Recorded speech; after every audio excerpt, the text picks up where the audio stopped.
When you care about current affairs, it's on the OShow. Welcome to the OShow, Canada's current affairs show with strong opinions. I'm your host, Laura Babcock, and it is time for the scandal panel. The boys are back because there's so much to talk about. I can't wait to get into the discussion on what I think has been one of the messiest weeks in Canadian politics that I have ever seen. Not only do we have what I find to be quite explosive results from the report on foreign interference that we've all been waiting for, and growing concern and questions about why Pierre Poilievre hasn't requested a top-level security clearance, but we also have Doug Ford, who's trying to leverage his Captain Canada moment against Trump to throw Ontario into an expensive, unnecessary, and frankly, craven election that just might backfire. And I can't believe some of the polls that I'm seeing both federally and provincially. So let's dig into them so we understand what's really going on in the midst of all the mess and the chaos. And as someone said to me the other day, Laura, there's so much information out there. I don't know what I can trust. Well, I can tell you that I trust Keith Leslie and Mark Cripps. And we are going to try to bring you, as always, unscripted, honest opinions here on the OShow. And please keep subscribing and sharing. It's wonderful to see how many people are now following the pod on YouTube and where you get your Apple, Spotify, whatever. And keep commenting. The comment threads are amazing. It helps with the algorithm, of course. And most importantly, helps us talk about how do we protect our country, our democracy from corruption and from, I can't even believe I'm going to say it, takeover of the United States. This shit is bananas. All right, boys. Keith Leslie, as always, Queen's Park reporter extraordinaire, a legend now living out on the East Coast. Keith, where do you want to start in this crazy, messy week? Well, as you said, I mean, it's been a whole week. And of course, on Tuesday, we saw the Premier walk down the hall of the Lieutenant Governor's suite and then trigger the election that formally began on Wednesday. But the reality is that, of course, the election began last Friday when he said, yeah, I'm going to go to the LG on Tuesday and call the election on Wednesday, for February the 27th. So that campaign was effectively underway then. Then he sent out virtually every cabinet minister he has and some junior ministers to make announcements, to literally flood the zone, as they like to say, with so many announcements that they really, quite frankly, once you call an election, you go into caretaker mode, and governments should only make announcements basically around emergencies or, public health information, that sort of thing. No. They're out making every kind of announcement. Something like, I think CP totaled it up to something like $7.2 billion worth of announcements in a 24-hour period, even though not technically in the writ period, but pretty damn close. So I guess technically they were okay to do this, but that's literally campaigning on the taxpayers' dime with the taxpayers' money. Not really particularly cool. But to the point, Ford then launched his campaign against Trump. It's all about Trump and the tariffs, and he did it in Windsor with the Ambassador Bridge in the background. He's very effective, and he's like Trump. He likes wearing the hard hat and the vest, the construction vest. He's big on those, and those images work for him. So he had a pretty effective campaign launch, which I thought was interesting. And when he got asked any of the questions, like, those I think it was 15 government announcements in the one day there. That was the same day. That the FAO, the Financial Accountability Officer, said that, the $225 million to privatize or to get the beer and wine into the corner stores and gas stations, it was actually $612 million. And the cost by the time of in the next 5 years, 1.4 to 1.9 billion. But, so what if we underestimated by a gazillion fucking dollars? A gazillion dollars. It's just insane that they can get away with this. And it just completely covered that report. Very few people would have gotten the details of that report because there were so many ministers making local announcements very effectively, very well done. To me, that was, again, because I'm focused more on Ontario politics, that was kind of where my mind was this week. Yeah. Well, let's hold on the Poilievre plummeting poll numbers and all of that drama for a little later in the pod. But just on this Ontario election, so as you mentioned, a report came out, I even forgot about that this whole beer store contract, remember, for everyone who's paying attention, Ford decided to cancel a contract a year early just to put booze in corner stores at a cost now of $612 million to the taxpayer, just so that he could have an election ploy like we're now. That's just the accelerated cost, just for doing it a year early. 612 So imagine if you run a business, as I have for over 25 years and work with some of the top CEOs in this country.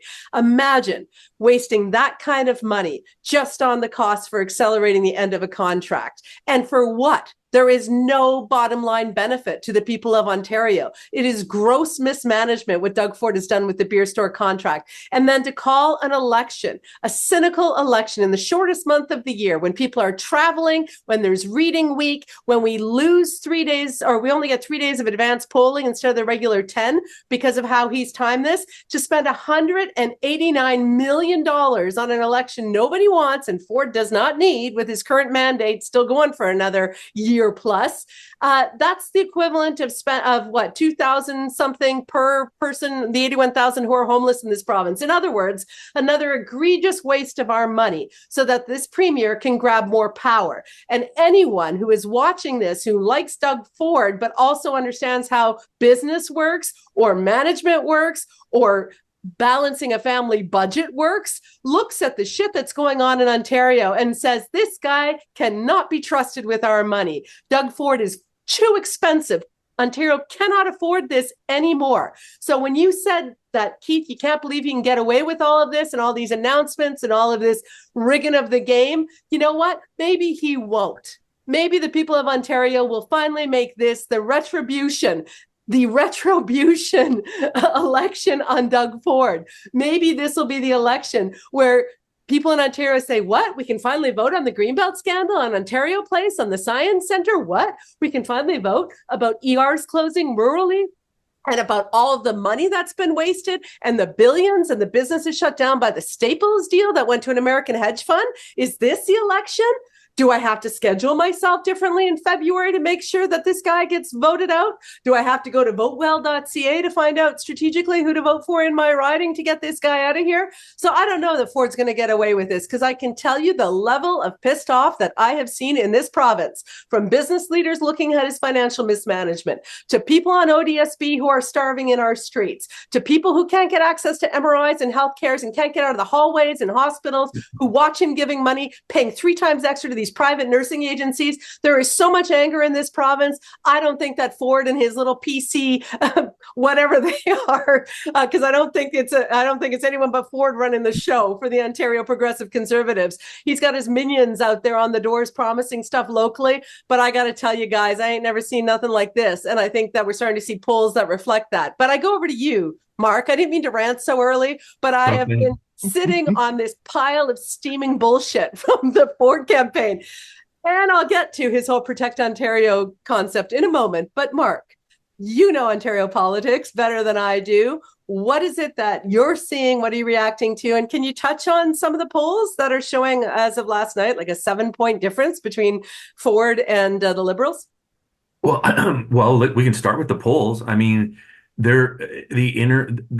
nobody polls more than the Conservatives, the PC party of Ontario. These guys poll nonstop. They were obviously seeing something that scared the shit out of them. And there's a reason why they've gone now. And I think the polls are indicating that they're in trouble.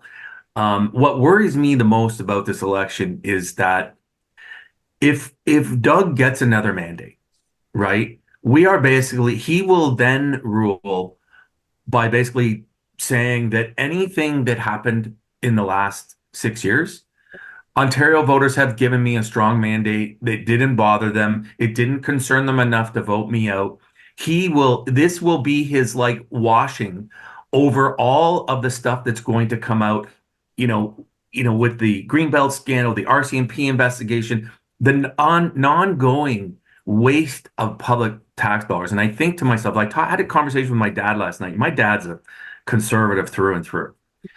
My dad said, this election call is disgusting and it's a waste of money. That's coming, and I think I saw another poll yesterday that I can't remember, Abacus, I think it was, that showed that 6 in 10 conservative voters believe that this election is unnecessary and irresponsible. So, you know, that's my biggest concern is that if you think what they did after the 2022 election was bad, all the stuff they never, why do you think they're not putting a fucking platform out? Yeah. They didn't put one out last time. And then they did all kinds of shit. They tried to pave over the Greenbelt.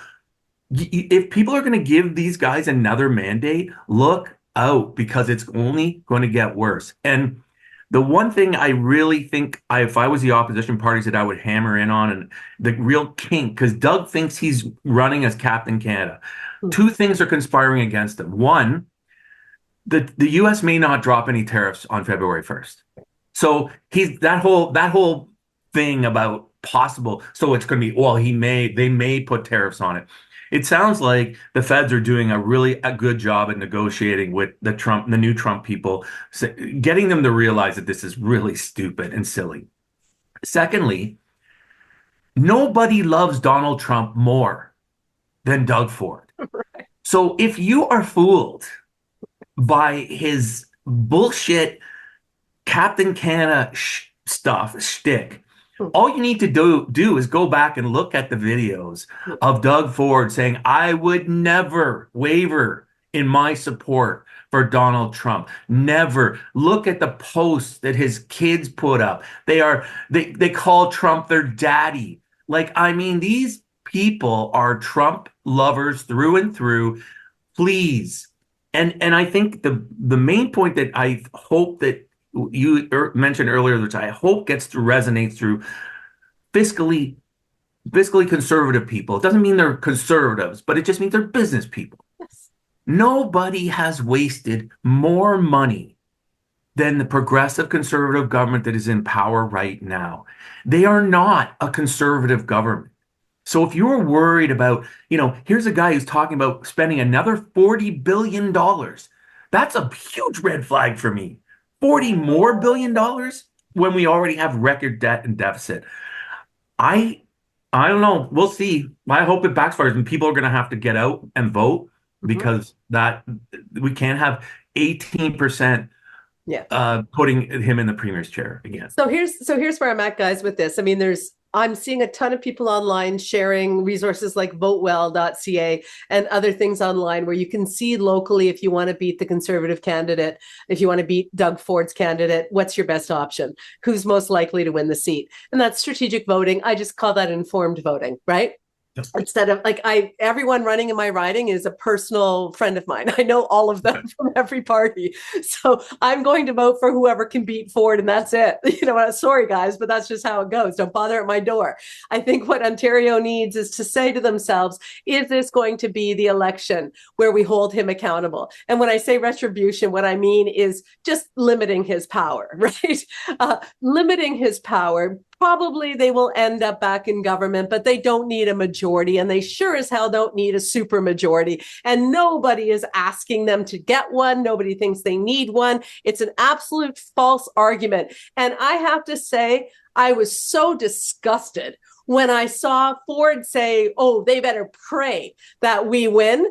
Right? They better pray. And then they came up with the slogan, Protect Ontario. You know what? That reminded me of when an abusive partner tells you that you're lucky to have them, that only they can protect you, that you better pray that they don't get angry, that you stay with them. He has done nothing but make Ontario more vulnerable. Doug Ford has made Ontario more vulnerable. He has made us more vulnerable by eviscerating our healthcare system, by making ERs shut and seniors languish in hallways, and LTCs be underregulated for what our seniors deserve. And he has added to the homeless crisis by not funding ODSP and by canceling rent controls to the point where we have 81,000 of our neighbors living and freezing on the streets. This premier has made Ontario more vulnerable by giving our hard-earned tax dollars to private hedge funds like the Staples deal, and by a 95-year secret deal with an Austrian company for a spa casino that nobody wanted at Ontario Place,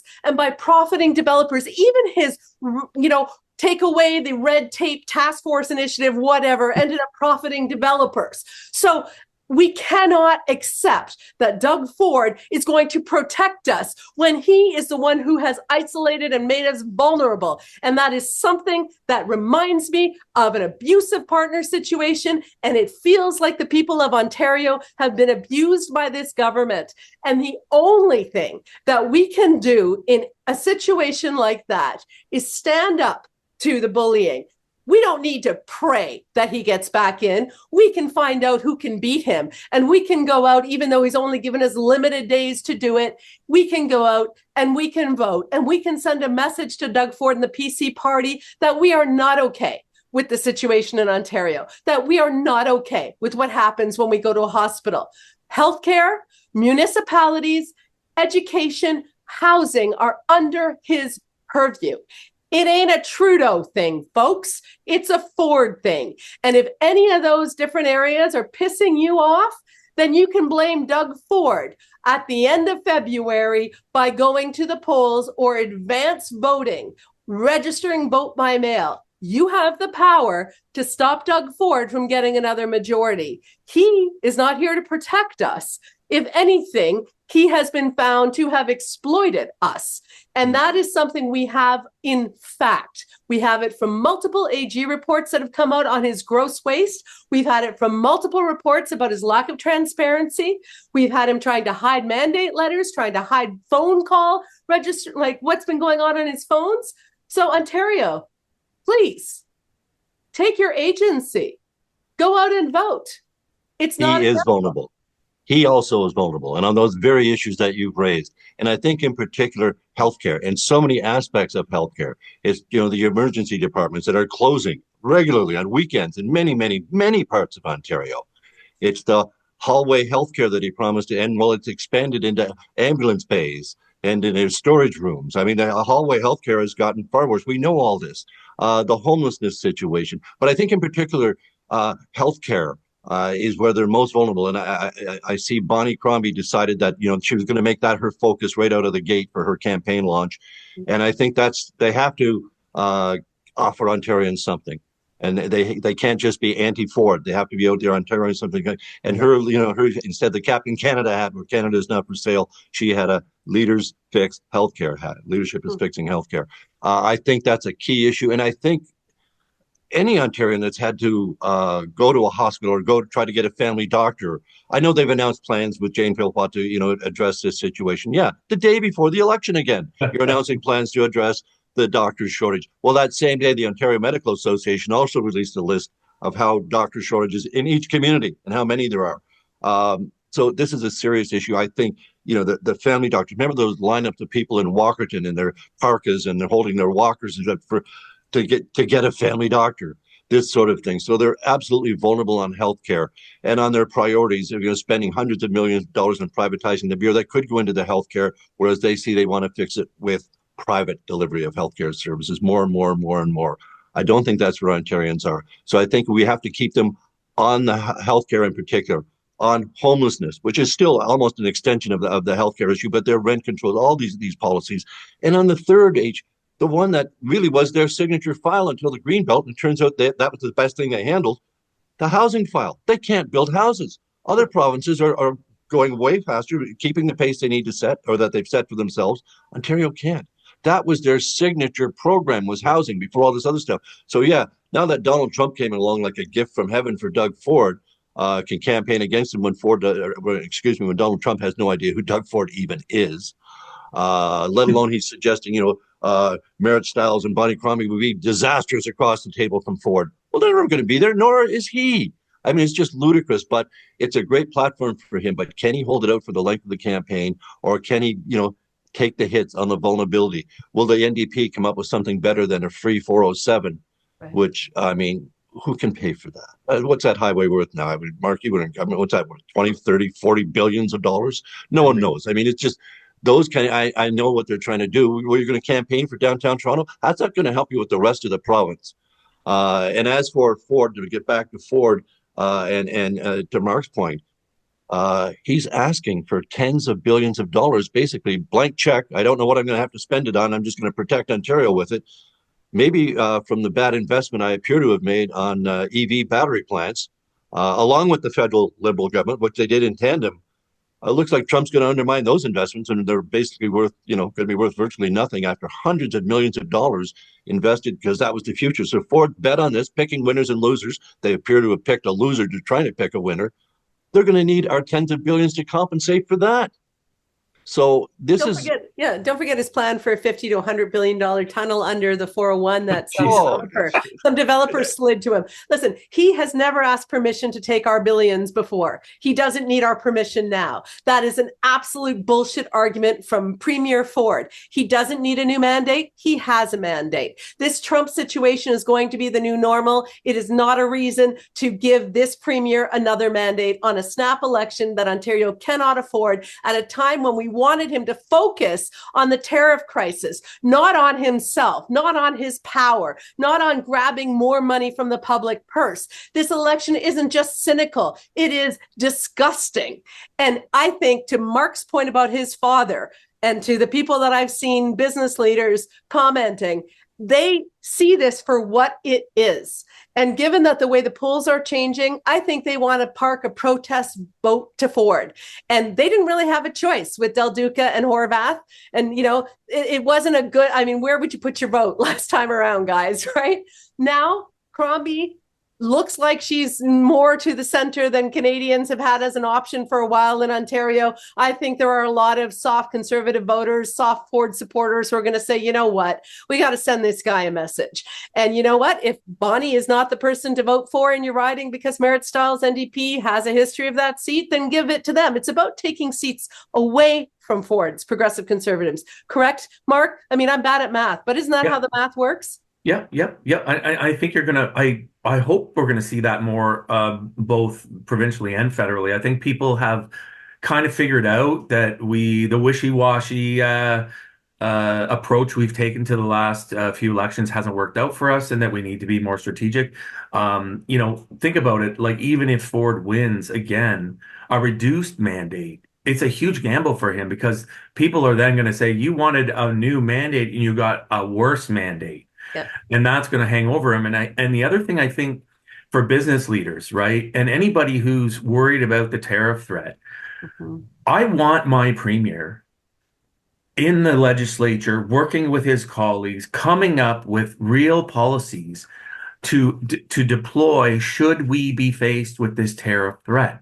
Instead, nobody is working to come up with a plan to deal with this. So, I mean, it's a real a run from leadership. He has the leadership. You made that point about him saying Trump's not going to negotiate with Bonnie or Merritt. That is so fucking sexist. It is so sexist to say something like that. Only me, because I'm a businessman. Only I can negotiate with Trump. I mean, holy shit. Like, what? So he sounds like Trump. He sounds like Trump. Oh, please, like people. Trump. That's why he's good in the Captain Canada role. Slogan fighting is his thing. Yeah. Him up against Trump, it works for him. He's and I think that's why Canadians kind of liked him overall in that role, because that's stand up to this bully. Stand up to it. But for the actual everyday governing, like, that's what's missing here. That's what's really hurting us. Trump is such an easy thing to campaign against, especially now that Trudeau's gone. He can't campaign against him. He doesn't want to campaign against Poilievre. So let's go now and campaign against Donald Trump. Yeah. Well, as we talked about last time, my op-ed in the Toronto Star saying, Ford's whole Captain Canada moment, he better not ruin it by going into an unnecessary, expensive, cynical power grab of an election that's about his record now, when he should be focusing on that other stuff. He went ahead and did it, of course, because as Mark said, they probably have some kind of polling that's scaring the shit out of them provincially, and they're trying to take their moment. But I don't think that it's a done deal. And Ford is not trying to protect Ontario. He actually neglects Ontario. That should be the slogan. He's neglected the people of Ontario and he's profited his pals. We have evidence of that, folks. 6 years of evidence of that. And so I laugh when people try to do a fake news charge. Corruption is lying. It's being lack of transparency. He's under criminal investigation, his government, by the RCMP. This is not about a bunch of liberals. I don't even know which. I know, Mark, you were a liberal. Keith, I don't know what your standing is with any party. I'm not part of any party. But I know corruption when I bloody well see it. And I think the people of Ontario know it. And they know that money that they have to sign off to the government is not going to help them when they go to the ER, when they're waiting for an MRI. I mean, Ford even told people they should go to a veterinarian, because they've got nicer MRI clinics. He's the guy in charge of healthcare.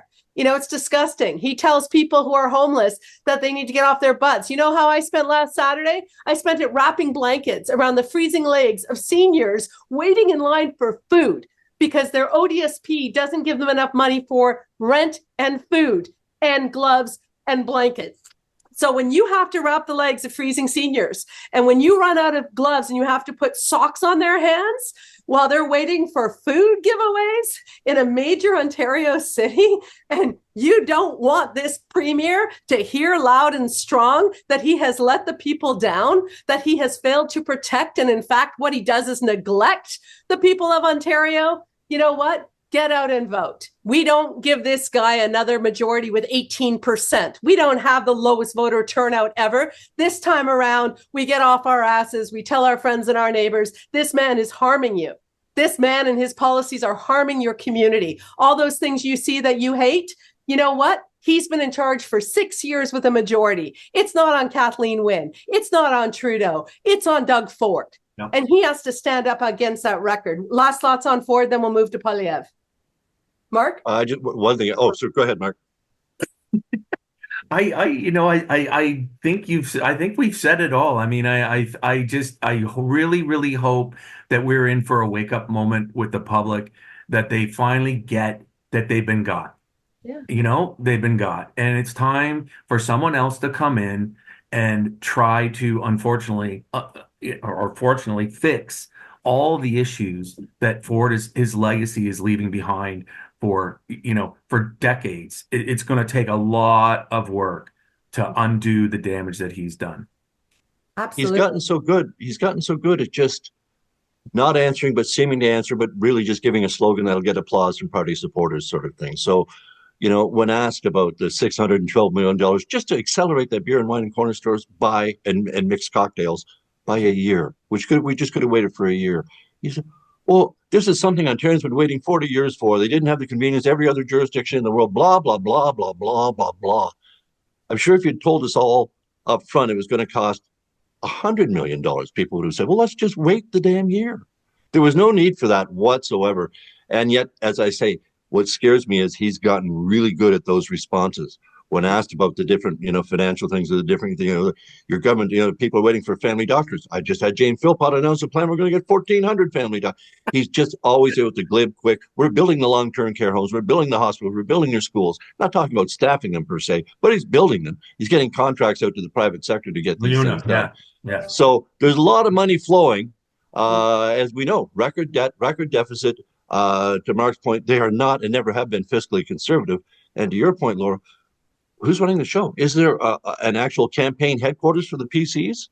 I don't think. I think it's Ford's Winterbago, as the media have disguised his RV that he's riding around in. So it's going to be. He's good at selling himself. He's gotten really good at selling himself. That's what should be scary to the opposition leaders, because they're not getting the traction they should. Although, as I say, if they can focus on healthcare and maybe on the other issues like this that people really care about, they should get traction. Do you know what? It really comes down to us, the voter. Ford is great at selling. It's a shtick, right? But now there's a record. There's 6 years of him in office with a majority. So every time he makes a promise, now we can look at it and say, we can't trust you. We can't believe that that's going to happen. You have failed on your own housing targets because affordable housing doesn't, I guess, have a big bottom line for developer pals. I don't know why you can't build housing when other people can. I don't know why you can't make it so that we can get access timely to MRIs, right?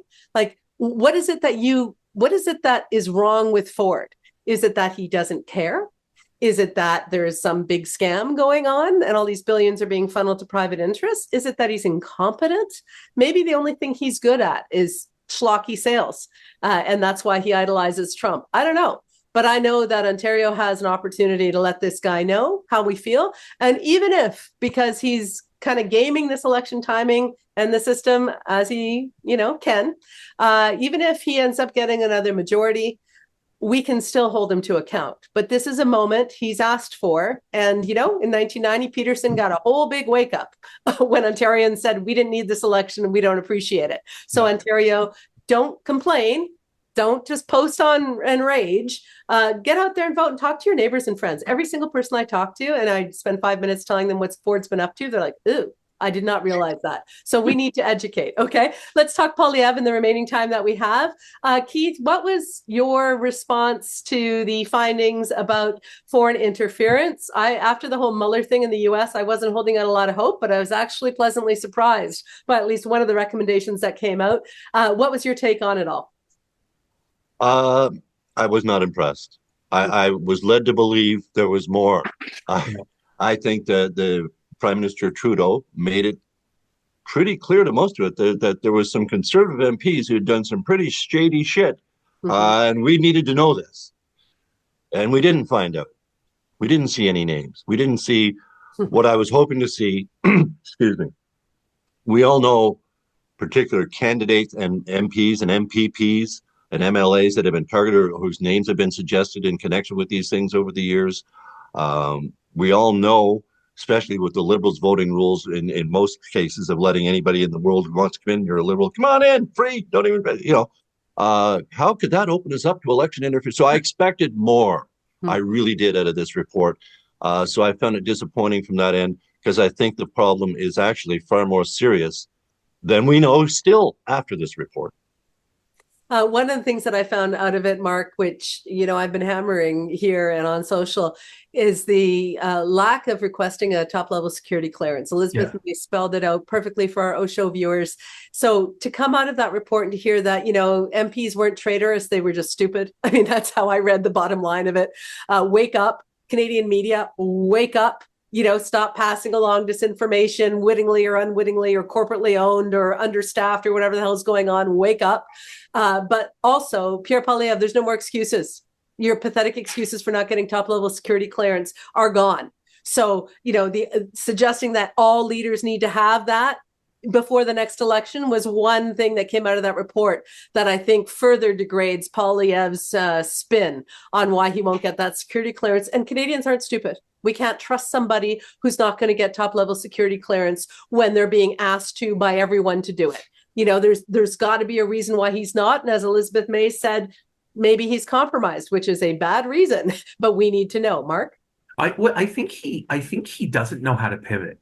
And I think he's stuck in this pre-Trudeau resigning idea that he was going to be able to run on a carbon tax election, that he was going to be able to continue to position his refusal to get security clearance as for the people. Like, if I can't tell everybody, then I'm not going to do it. I'm not going to be compromised that way.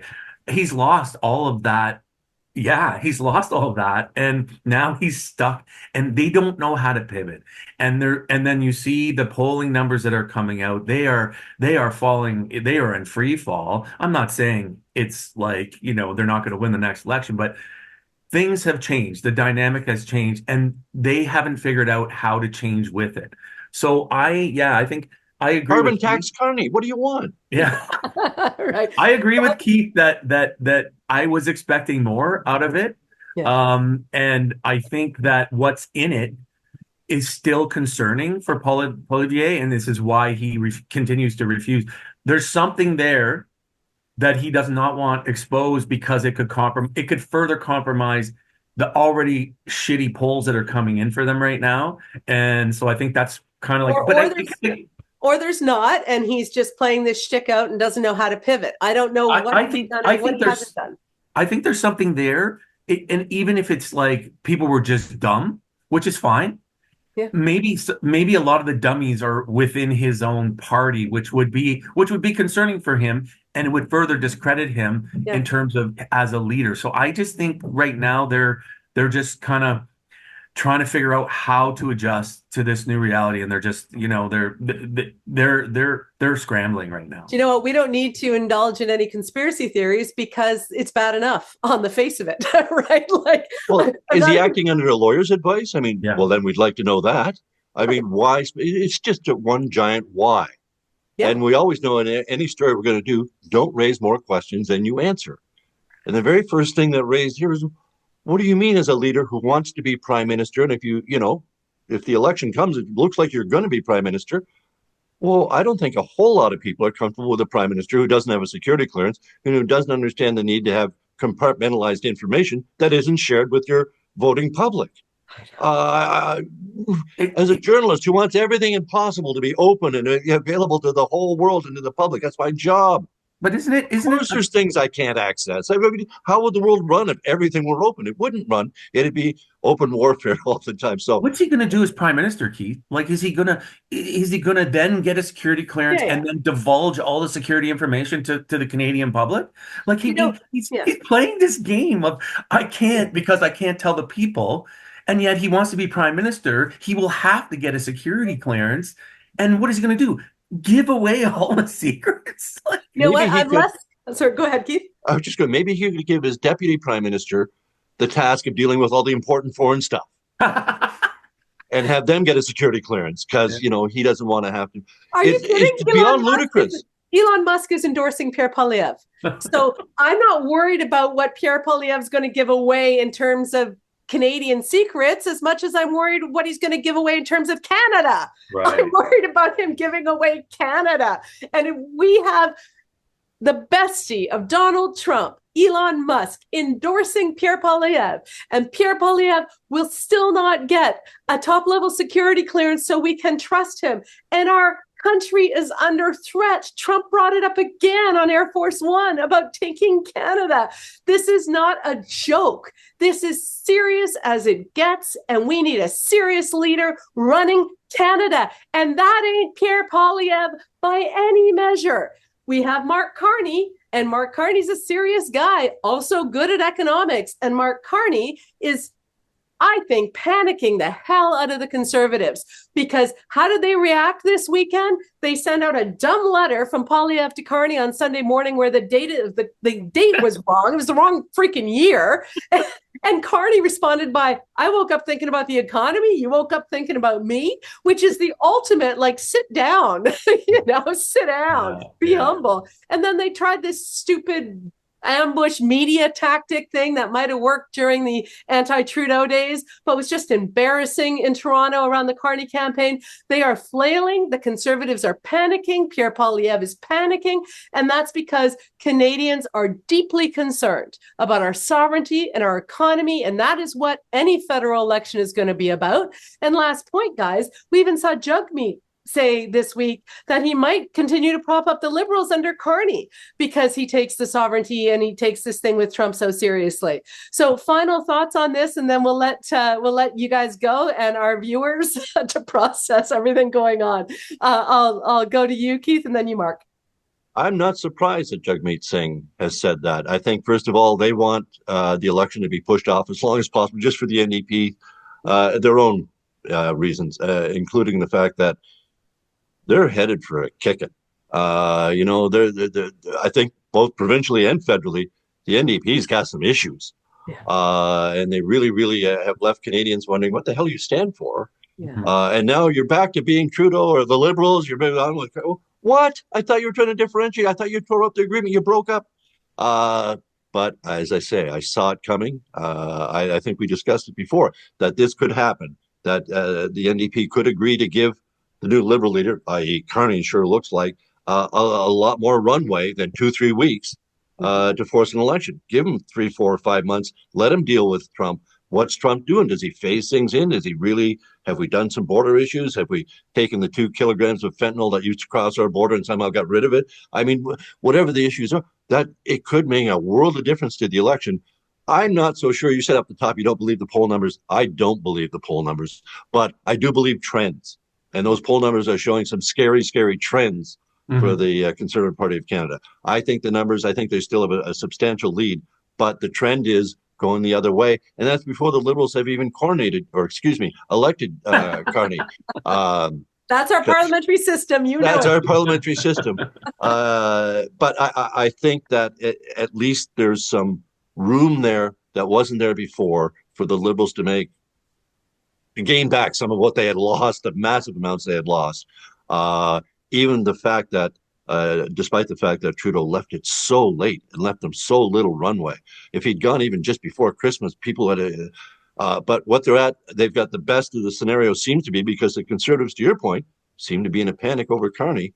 And I'm sorry, but the phrase carbon tax Carney cracks me up.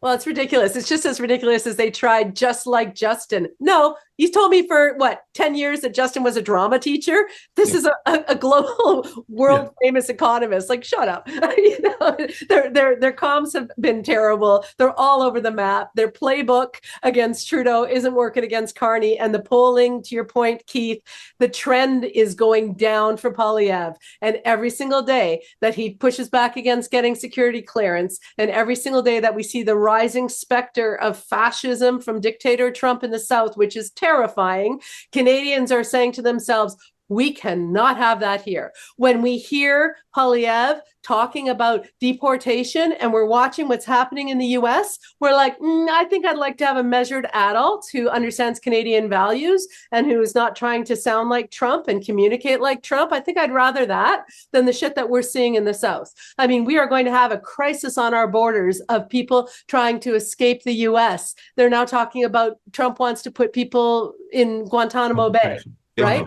Like it's terrifying. So I don't think Canadians have any appetite for having Ford provincially and Trump-loving Poilievre. They're both Trump lovers federally when we're seeing what Trump is doing. Trump might not be the gift that the Conservatives in Canada thought he would be. He might, in fact, drive Canadians back towards our values and end this stupid experiment with populism and authoritarianism.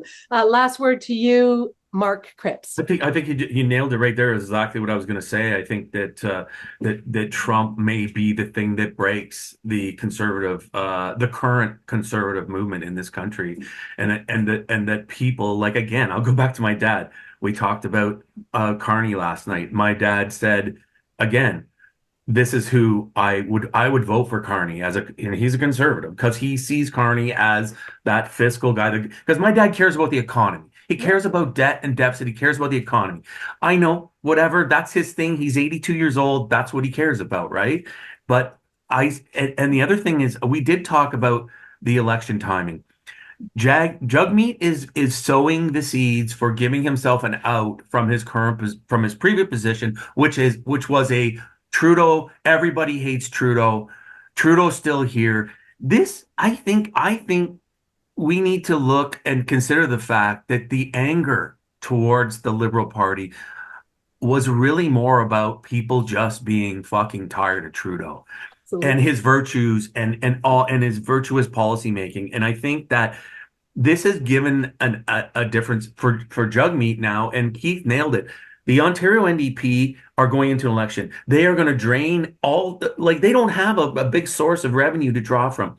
That's going to take money. There'll be nothing. Campaign volunteers are not going to want to go Ontario election straight into a federal election. You've got to consider all of these things with people on the ground, all the people that are going to donate, unions, all this stuff. I think he's sowing the seeds for letting Carney have a little bit of runway before and extracting something out of Carney that he can at least say, I got this, maybe help him somewhere down the road when the election, or in October when the election, I think, will actually happen. So, and I think also Jagmeet, for all of his poor leadership, does have values. And knowing Poilievre and the lack of security clearance and the threat from Trump and the endorsement from Elon Musk, and the fact that Ford even did the Starlink deal, which I think should be stopped. Australia just said that they're not going to let Elon Musk have influence in their election. I mean, I think maybe Jagmeet's also looking at the situation and saying, I'd rather have Mark Carney for a while than any chance for Poilievre. I mean, surely Carney knows some nice billionaires. Yeah, we can't trust Pierre Poilievre. Mark Carney Hasn't given me a reason not to trust him yet. I'd like to hear more, but he seems like a serious person who understands the risk to Canada. And I think Canadians are showing in the polls. You know what? This is exceptional times, guys. I don't think that the politics of 2022 are the same in 2025. I think the entire world order, tectonic plates of our politics are shifting. Yep. And Canadians are creating new reasons for how they vote. And their reasons are now not about a singular tax policy or not about a legacy of partisanship. Their reasons now are, I got to protect the sovereignty of Canada. I never thought I'd have to, but I do. And I have to protect my economy from being more vulnerable at the hands of conservatives like Doug Ford and Pierre Poilievre, and God forbid, Elon Musk and Donald Trump. And I think that we're going to see Canadians stand up for our country to north, strong and free. And thank you guys, as always, for doing this podcast for free, because we're an independent. And I appreciate it. Thanks to everyone who subscribes on YouTube. Please share widely. We're here to have the honest conversation and stay on top of all this. And I haven't told you guys this yet, but I think you know it's coming. I'm going to need you back a lot more because, I mean, this is bananas as I started the program. Mark Cripps, thank you so much from Ontario, and Keith Leslie out there in the beautiful Nova Scotia, correct? You're out there. I'm so jealous. I love Nova Scotia. Take care, everyone across the country. We'll have more great shows coming up. We've got some great guests booked for February, but we'll have the Scandal panel back as early and often as we need them to sort this out. Take care. Thank you. Vote. When you care about current affairs, it's on the OShow. And when you want to get clear what's going on here, it's on the OShow. If you like to stay in the know, tune yourself into the OShow. It's the OShow. Laura Babcock's the OShow. With a lot of great guests, she puts them to the test on the OShow. There's no doubt they'll be calling them out on the OShow.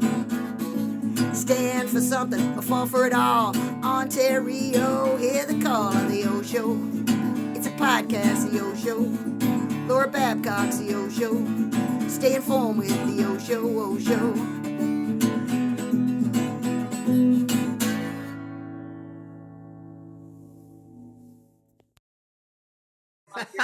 Your merch band.